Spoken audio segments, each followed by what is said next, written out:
So, ang topic po natin ngayon ay makikita sa Adventist Home, chapter 24. The size of the family. Mapala wala akong clicker. Next slide po. Most agree that Christians that childrens are blessings. But God also expects us to have wisdom and planning. So, the topic for today is about the size of the family and about sa mga bata if having many children automatically a blessing if they are not properly cared for. In short, sa pagkakaroon po ng anak, marami pong responsibilidad. Hindi po importante po ang size of the family, but importante din na yung bawat family member, bawat bata is naalagaan. Next slide po. Children are a blessing from God. However, every child also brings responsibilities. Parents are accountable for physical care, education, character development, and spiritual guidance. Take note, every blessing comes with responsibility. Tulad po ng pag-aasawa. Ay, sa tingin niyo po ba ang pag-aasawa ay blessing?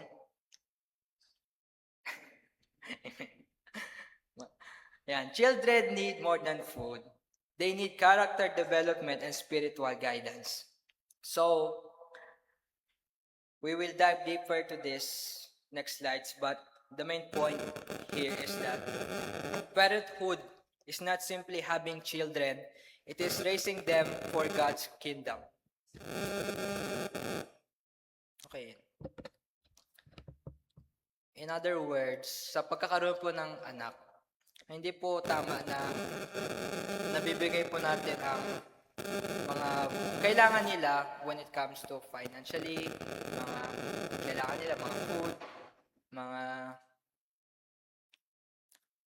physical needs. Ang importante din po na wag natin kakalimutan is spiritual needs, guidance, and being an example for them.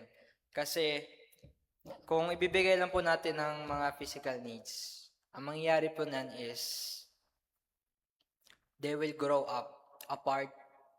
They will grow up apart from Jesus. And not only that, they will grow up na imbes naka-align kay Kristo, naka-align sila sa mundo. Kaya parenthood is not simply having children. Napakalaking responsibilidad po nito. It is raising them for God's kingdom.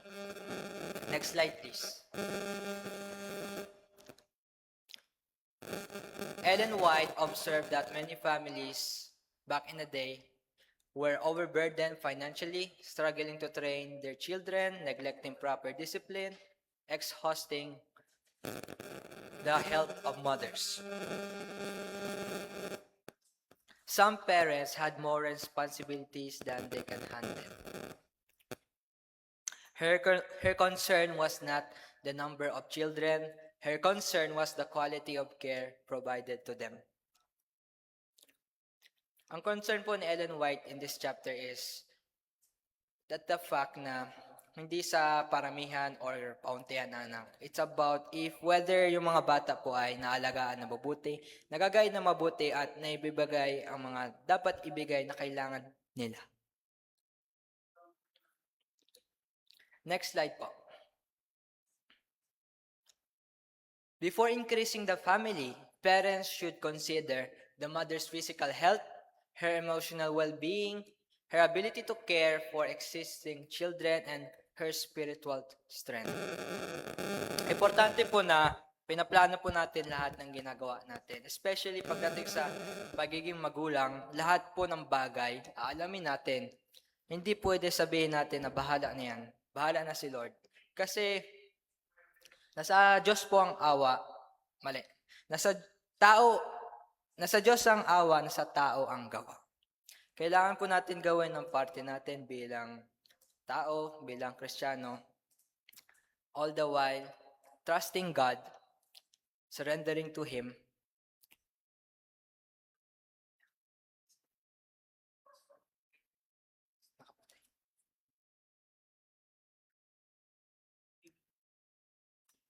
mic test. Okay. Kaya pala.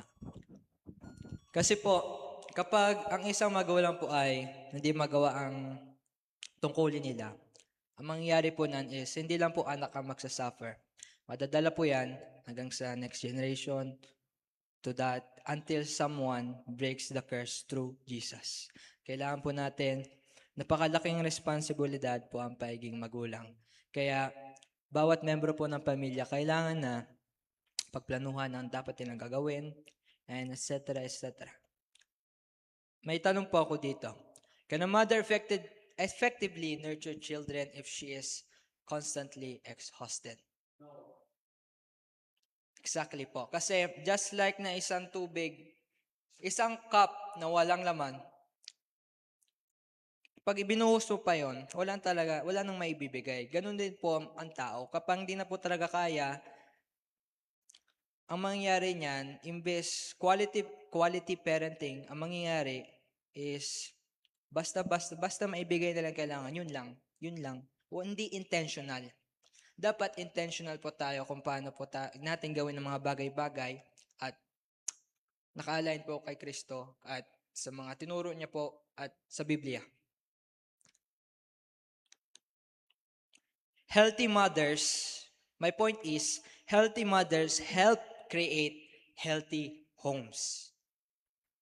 Yan po. Thank you. Parents should carefully consider their health, their time, finances, family circumstances, spiritual responsibilities. Planning is not lack of faith. Planning can be an act of stewardship. No? Sa lahat po ng gagawin natin, katulad po na sinabi ko kanina, kailangan po, maliban sa pagpaplano, meron tayong gabay ng Holy Spirit, and we always pray, and we know our scriptures. Because if we don't know our scriptures, madali tayo maloko ng mundo, madali tayo mapunta sa mga bagay-bagay na mali, bagay-bagay na nakakalinlang, mga bagay na nakakalayo sa atin sa Panginoon. Kaya importante po talaga, makasurrender po tayo sa Panginoon. At mas lalo na kapag tayo po ay isang magulang. The point here is, planning is stewardship, not lack of faith. Next slide po.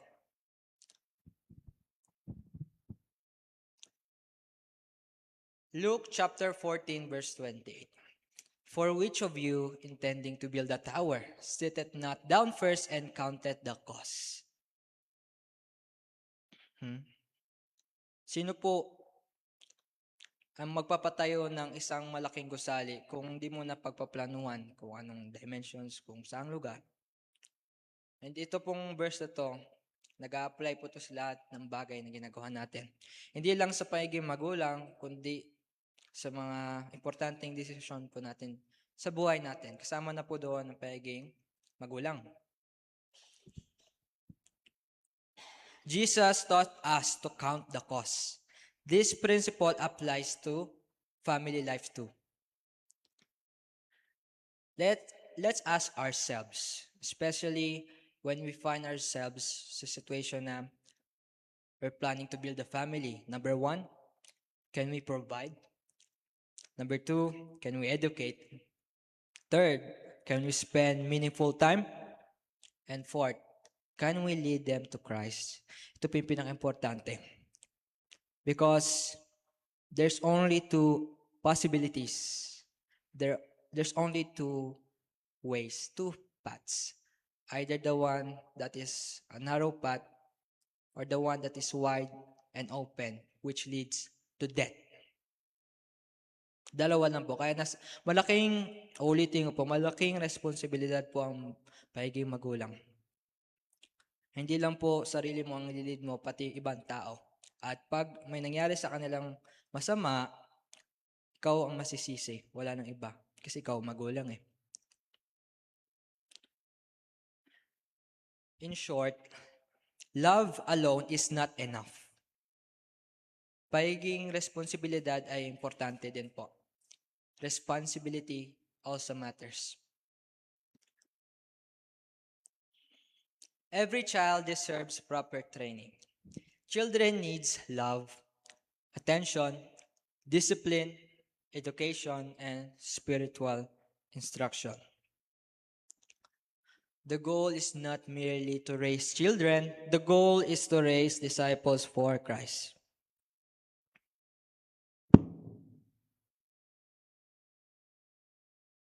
The goal is not simply raising children.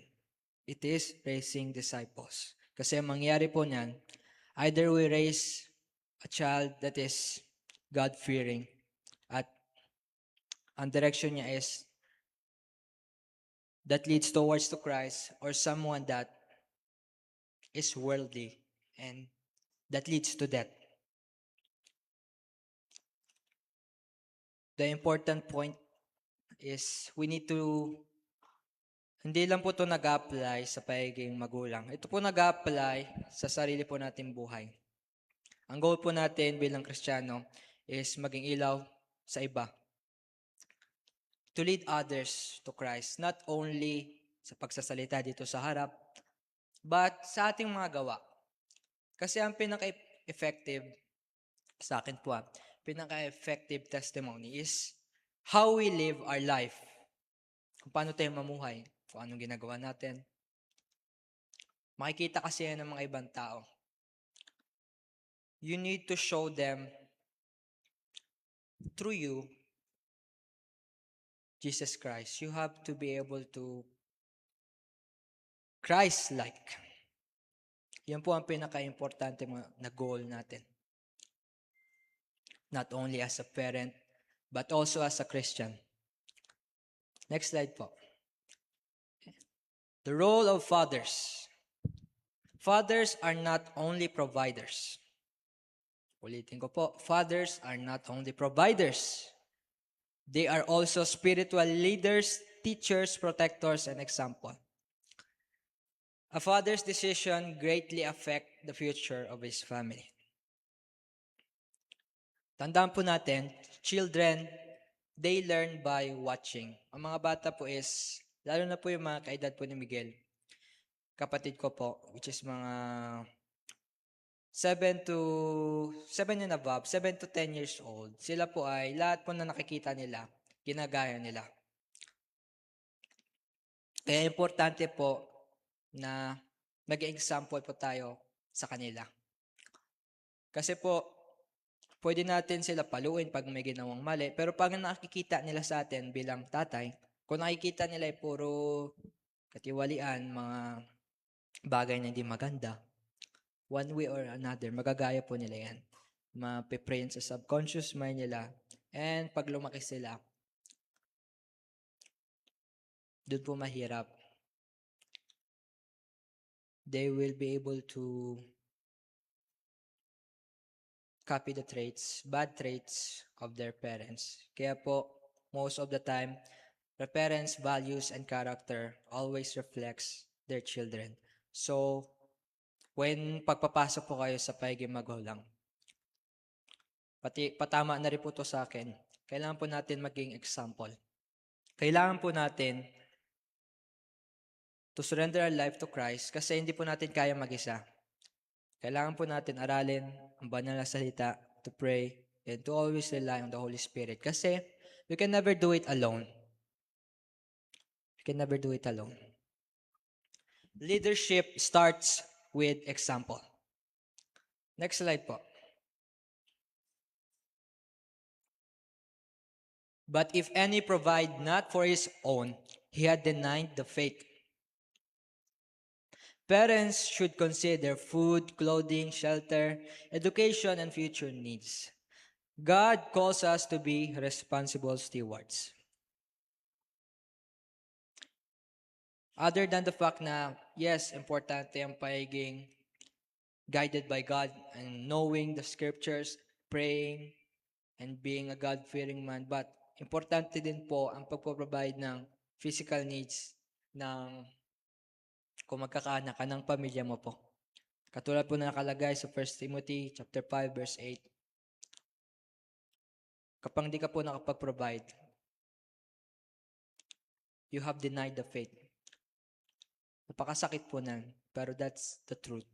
Kaya importante po other than providing, you have to provide not only their physical needs, you have to provide guidance and spiritual guidance for your family.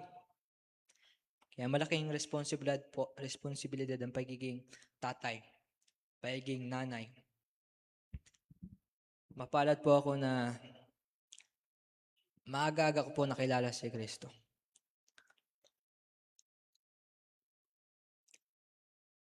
Kasi marami po nakasulat sa banal na salita na katotohanan na makakatulong po sa atin. Problema, hindi po lahat nakakapagbasa. Ang nangyayari po sa Biblia nila ay naalikabok na lang.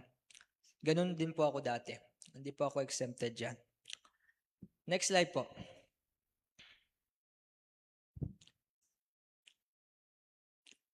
Parents should always consider the practical needs of their children. And the ultimate question here is, am I bringing up children for Christ? Sabi ni Ellen White. Ito po yung pinakapuso ng chapter 24. Hindi kung gaano karaming anak or gaano successful sila, engineer, doctor, but are they being prepared for God's kingdom? Because the reason, number one reason kung bakit natin kinikilala si Kristo is not only to be saved, but to build a relationship for Him and to prepare for eternity. Kasi ang buhay po natin dito sa mundo ay napakaliit. Kumpara po sa buhay natin sa langit na walang katapusan. Kaya ang priority po natin is to prepare not only our children, but the people around us for God's kingdom. Because mas matagal po ang time natin sa langit kaysa dito sa lupa. Next slide po.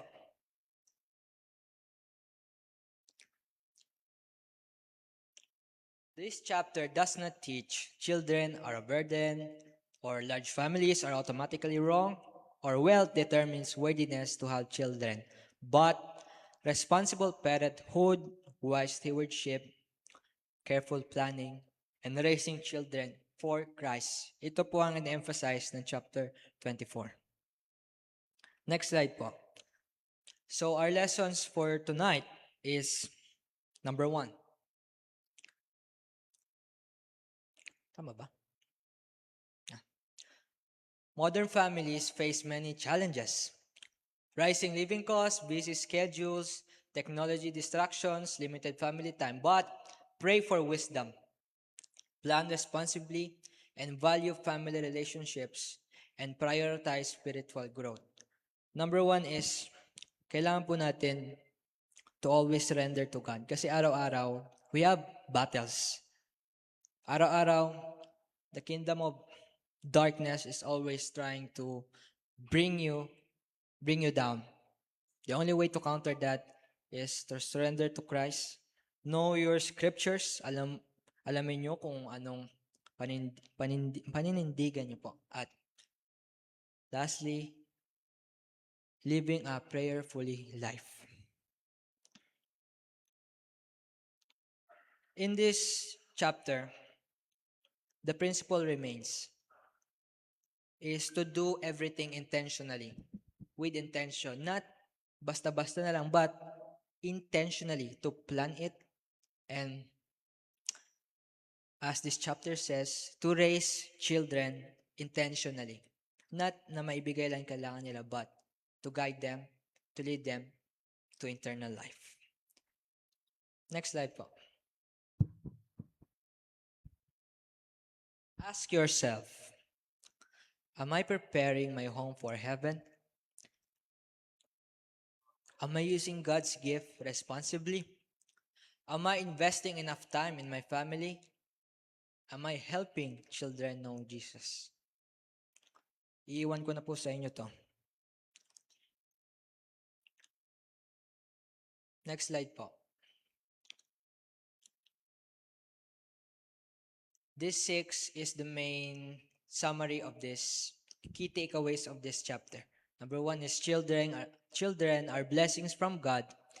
Parenting is a sacred responsibility, and the mother's health is important. Planning is part of stewardship, and every child deserves proper training. The goal is to raise children for Christ. Since nandito na rin po tayo sa parenthood, sa pagiging magulang.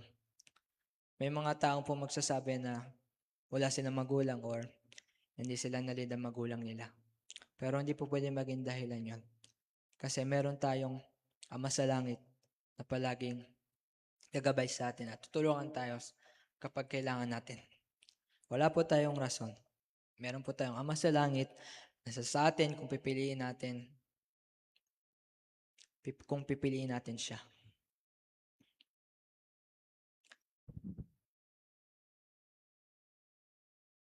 Kung may iwan man po akong verse is, I have two.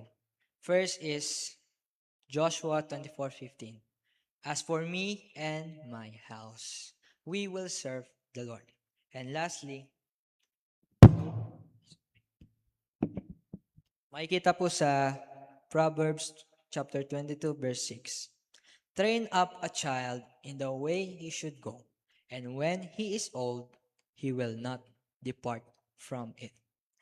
May our homes become places where children are loved, nurtured, and prepared for eternity. May God bless us all. Thank you for listening. Happy midweek sa lahat.